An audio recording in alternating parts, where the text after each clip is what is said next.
Bonjour et merci de nous rejoindre. Nos perspectives porteront ce matin sur le livre dollar, ses évolutions récentes et son impact potentiel sur les marchés. Écoutons Thomas dans notre salle des marchés. La paire sterling-dollar a effectué une correction mineure, gagnant 0,6% au cours de la dernière séance. Le stochastique est actuellement positif. Le prix de l'or a enregistré des gains consécutifs au cours des dernières séances, en hausse de 0,6% au cours de l'ultime séance.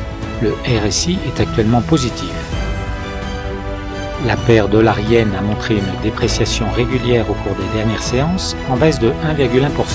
Le RSI se trouve actuellement dans la zone négative.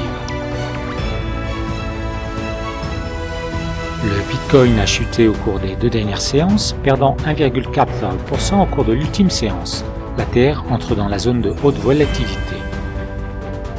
Merci Thomas pour vos analyses. Passons maintenant aux informations.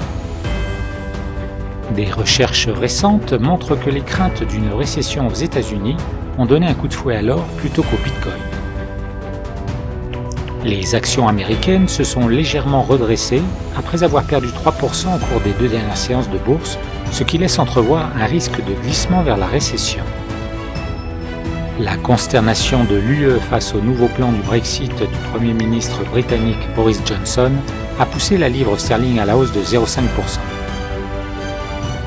Merci Thomas. Tout de suite, les événements économiques majeurs d'aujourd'hui. La production industrielle allemande sera publiée mardi à 6h GMT, le compte-rendu du FOMC américain mercredi à 18h GMT, les comptes rendus de la réunion de politique monétaire de la zone euro jeudi à 11h30 GMT, l'indice des prix à la consommation harmonisé allemand vendredi à 7h GMT, le taux de chômage canadien vendredi à 12h30 GMT et l'indice de confiance des consommateurs américains du Michigan vendredi à 14h GMT.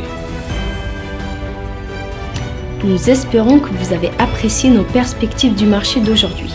De la part de toute l'équipe, nous vous souhaitons une journée de trading productive.